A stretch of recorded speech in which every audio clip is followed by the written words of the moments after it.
Hi guys, and welcome back to the channel. So today I thought we'd try and do something slightly different. I've now owned my 2018 350S for 3 years, so I thought we would go tip to butt and go through every upgrade that I've had done and the positive and negatives of each as we go. So without further ado, because there's quite a lot to talk about, let's get on with it. So starting at the nose of the car, we have 4-dot number plate. I have 4-dot number plates front and rear. They've been great. The 350S bracket I removed and repositioned it onto the grille with some little brackets I made myself, and it's been really durable. What more can you say about a number plate? Looking around the intakes here, at the front of the car we have black vinyl, satin black vinyl. Satin black round the headlights here, and we also have PPF on the nose of the car. All the PPF and vinyl applied to my car is applied by MKS Customs, Michael Slack at MKS Customs, and is really great. Has been really durable. I've had the vinyl on the lower of the intakes replaced a couple of times because it does take a lot of stonage, and because I'm very particular about when it gets marked, and it doesn't cost a lot to get done. But the PPF has been extremely durable. It's definitely far more durable than the bare paint, and keeps the front of the car looking quite fresh. Moving on the sides we have OEM canards. They were basically purchased from Duror. I put titanium hardware on them, and they're installed by my friend at RJM Bodyworks. They were bonded as well as screwed on. They've been great. They're just in the bare finish they came in, and they're made out of GRP. Moving lower down, we have my current splitter. I'm on my third splitter. So the first splitter was the OEM one. I had that replaced with an Alias 23 one when the first one fell victim to a fox. And this one I upgraded simply because I wanted one with the little uplift fins on the ends. This one was purchased from a lease shop. It's made out of GRP, but it is modified in my true style, so it's repainted satin black. I painted the leading edge in something called Raptor paint, nothing to do with Jurassic Park or Birds of Prey as far as I'm aware, but it is highly durable and seems to be resisting stone chipping so far. The splitter also has aluminium plate reinforcement that I installed and a rubber lip underneath. Really happy with the style of it, and so far it's wearing really well. Moving up the car to the access panel, we have an OEM carbon fibre access panel made by ProDrive. This is supplied and installed by Lotus Silverstone.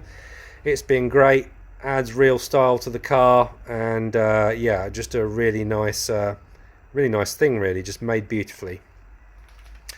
Coming round the side, we have one of the key features of my car, which is the carbon fibre arch vents. I was basically the canary in the coal mine on this one. These were supplied by George at Helslow. I was the first one to get it done, and they're basically sunk into the clam by my genius bodywork friend Robin at RJM. They are beautiful, they are quite unique. There's only about 3 cars, including George, that has them on, and they've been great. Coming back down the side of the car, we have on this car the OEM forged wheels. Mine are different in the respect that they are gunmetal. I believe I was the first person to have this done. It wasn't an option until the final edition cars, and been really happy with these, and they just add that unique touch of colour to the car. Looking inside there, you can see the shine from a wheel spacer. I have 5mm aluminium wheel spacers on the car, front and rear, more for cosmetic purposes than anything else, because I'm a bit of a tart like that, and they do help fill out the wheel arches. Coming down the side here, we basically have extended 430 cupped bolts. These have had Cerakoted black, so they look nice, and the car is running on nitron suspension, so it's the 46mm tubes that it runs on, but one ways, and They have a fairly unique spring setup. They were bought second hand for a bargain price. I had them installed at HPE Automotive, as well as the car being geoed and corner weighted at the time, and I've been really happy with them. They work perfectly, and I've not really done anything to them since they've been installed. So coming up the front of the car, round the side here, we have my Helslow stroke Alias 23 mirrors. They are the carbon fibre and billet aluminium mirrors. Bought these when they first came out. They not only look cool, they function better than the stock mirrors. Not had any problems. They've been really durable, resisted stone chipping, and what is more important than anything, as we all know, they look really cool. Coming down the side of the car, looking down the sweeping line of the car, you can see that I have these side sills. These are the original Alias 23 plastic side sills. Had them not long after they first came out. They've been perfect. I added a rubber round to the edge because I thought it would add a little bit of durability and also make them look a little bit chunkier. And yeah, I can't have a negative thing to say about them. They've worked really well and they look cool. Coming back up the car, looking at the roof here, this is a Lotus Hardtops carbon fibre roof. Positive of the roof is it looks beautiful. The carbon fibre V-weave on it is really great. The lacquer is really great. The downside of it is the durability isn't particularly good. I've had problems with the headliner inside. The rubber seals front and rear kind of give up their adhesion. I've replaced those a couple of times. I've replaced the riv nuts internally a couple of times as well. So durability wise it's not great, but it is very lightweight and it does look really nice. I think I might have now got it to a stage where hopefully I won't have any more issues with it, but we'll see. Coming further along the car, here we have my custom little fuel caps around. Didn't want a black one because everyone else had a black one, so I sprayed mine gunmetal with a rattle can and lacquered it myself. It's been great, adds a different little subtle touch to the car. Been really happy with that. Down the side here we have the cup style air intakes. These are replicas, but from what I've seen are pretty much identical to the OEM ones. These are supplied by Alias 23. They have PPF treatment and have been great really, and have resisted any stone chippage. So really cool there. Coming back up the car, we have black vinyl on the back. Again, MKS Customs job. That's been great. Satin black to emulate the cup cars. On the back here we have this massive great big lump of carbon, which is the engine cover. It is an OEM one. It was purchased from Lotus Silverstone, probably the single most expensive thing I've had added to the car. It is too expensive to be honest, but I had the money available at the time and couldn't get one anywhere else or find a second-hand one. It is very beautifully made and it really sets the car off. Had no problems with that. It's been on the car about 18 months. Moving further up, at the top here we can see we have a big wing. It is a 380 Cup style wing. This one is a replica supplied by Simply Sports Cars in our friends in Australia. It has been great, no problems with it. From what I've seen, it's a perfect replica in comparison to the real one. It's been custom painted, so I have the end plates in body colour here. I've sprayed the uprights in gunmetal and lacquered them, and replaced all the hardware with black anodized titanium. The weave on it's beautiful, and yeah, no problems with it at all. It's been on the car a couple of years and it's excellent, and I just love the TIE Fighter style end plates. I still think it's the best looking rear wing, but I would say that, wouldn't I? Coming round into the engine bay, as you can see I have Comatech EX460. I did it in two stages. So first of all I had EX430, which was installed by Hangar 111, and then went up to EX460 upgraded by Seriously Lotus. All the Comatech upgrades have been faultless, add great performance to the car, and have nothing bad to say about them.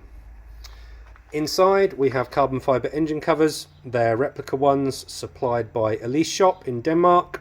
They're great quality and have been perfect. I had to modify them slightly to fit over the charge cooler, and that was the only bit of extra work involved in installing them. Coming around the back of the car, as you can see, I have the GRP tail lights. These are 3rd generation ones. They've worked faultlessly. The only problems with them was they didn't work perfectly to begin with, and I had to get an extra resistor to make them work. But after that, they've worked faultlessly. They look great and they're durable. You can see the back of my car is blacked out. That is vinyl, as well as the yellow logo, which is vinyl. Again, installed by MKS Customs, and has worn really well. Looks as good as the day it was new, to be honest.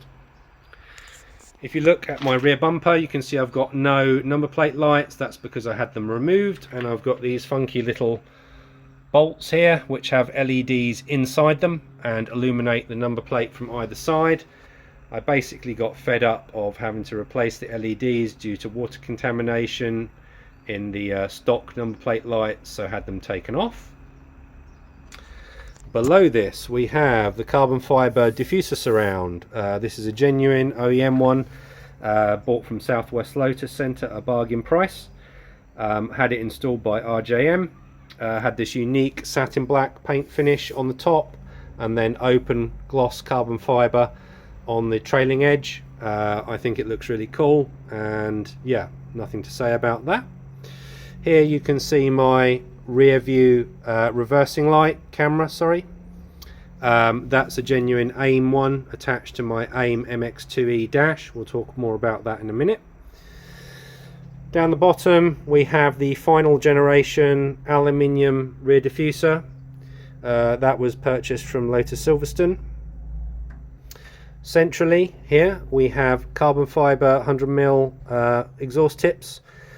They were bought from the classy venue that is AliExpress and modified by myself. They are fitted to a Comatech back box system, which has operated faultlessly in the last 20,000+ miles it's done. The valve works perfectly and no complaints there. Coming around the side here we have OEM barge boards. These were bought second hand. They were a bit beaten up, but just needed a bit of TLC in order to get them up to a good standard. Resprayed them black, and they were good to go. So, he draws a breath. I think that's about it on the external parts. I'll quickly cover some of the interior bits. I'm not a massive interior guy, but there are a few things worth noting. So as you can see, I've got these funky little blue aluminium hardware bolts, which are some appear on the outside of the car as well as the matching blue stripe on the wheel. The wheel is custom painted by myself in black and gunmetal. I have custom aluminium stalks, which I basically did myself. They were bought as bare aluminium, and then I embossed logos on them. So you've still got all the headlight logos etc on them. They've been great and just add a cool little touch. I have the MX2E dash. Yeah, so that's a bit of a bone of contention. I'm on my third one. I haven't touched it now for probably about the past year after the third one was finally installed. Haven't bothered updating any software on it. I've just left it alone and it's been okay. Previous to that I went through a bit of a nightmare with them. I'm not going to go into that in detail, but yeah, not the most reliable bit of kit in my opinion. I have a JBL based sound system, so I have JBL two-way speakers at the front, and I have a sub tucked between the seats that you probably won't be able to see. Really upgrades the sound system nicely. And then I have a Pioneer SBH20 stereo. Works brilliantly as it integrates your phone and nav systems all in one chunk. The software on this is now far improved and works really nicely, and it's a bargain at 120 quid because it gets you DAB radio and everything you could possibly want in a car like this, really, to be honest. I have custom mats and custom little mat retainers that I installed myself. that's probably just about it, guys. So what can I say about the car? So the car, as I said, I've owned now for 3 years. Is just 4 years old. I have had no mechanical issues with it whatsoever at all. It has run faultlessly. I got the car when it had done just under 4,000 miles. It has now done just over 28,000 miles. It's been on numerous lengthy road trips, and I have been completely attached and in love with this car. It's just been an amazing piece of kit. It's like no other car. It feels like no other car. It's like you put the car on rather than get into it. And I have no bad words to say about it, really. Everything has functioned faultlessly. It's been an amazing bit of kit. It still looks beautiful. It still makes an incredible sound. It's still fast. What can I say? Okay, guys, so that's the end of the video. I hope you enjoyed this quick run over. Any questions, comment below, and I'll catch you again soon.